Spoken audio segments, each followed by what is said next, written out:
Salut, c'est Trado. Voilà mon commentaire pour EADS.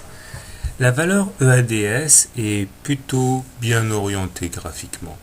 On voit que les cours sont confinés à l'intérieur d'un canal mauve ascendant qui aiguille les cours depuis maintenant de nombreux mois.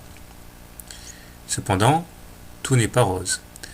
Au niveau graphique, on soupçonne l'apparition d'une nouvelle fourchette d'Andrews noire qui invite les cours à aller percuter la médiane de la fourchette, la demi-droite du milieu, aux alentours des 10, ce qui ferait une chute substantielle.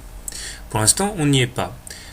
Sous un angle plus large, on voit que c'est le niveau de retracement de 50% de Fibonacci qui est responsable de la consolidation actuelle. Effectivement, les cours depuis fin 2007 ont baissé très massivement, perdant plus de la moitié de la valeur. Et sur les plus bas, nous avons engagé une remontée héroïque qui nous a amené à récupérer 50% du chemin perdu. À partir de ces niveaux, naturellement, certains intervenants ont décidé de prendre leurs bénéfices et c'est ce qui explique depuis un mois maintenant la consolidation. Alors, un petit coup d'œil au niveau des indicateurs techniques montre que le MACD reste bien orienté puisqu'il est au-dessus de son signal. Le stochastique, quant à lui, montre moins de dynamisme parce que lui est en dessous de son signal, tandis que le momentum affiche une position intermédiaire puisqu'il est décroissant mais au-dessus de la ligne des zéros.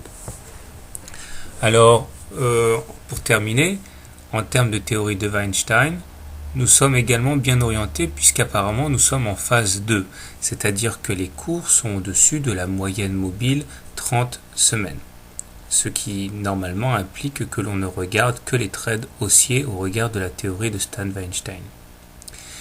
Que trader? Deux solutions. Si vous avez des convictions fondamentales haussières sur EADS, on peut envisager d'acheter sur ces niveaux pour viser le haut du canal mauve avec un stop loss en cas de clôture en dessous de ce canal mauve, c'est-à-dire en cas de sortie de ce canal mauve.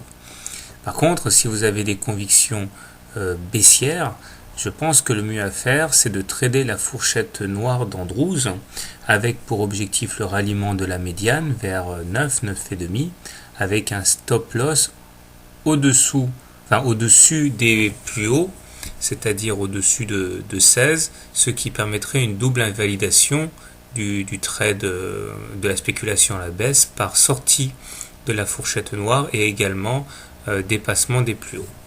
Voilà, bonne semaine, bon trade.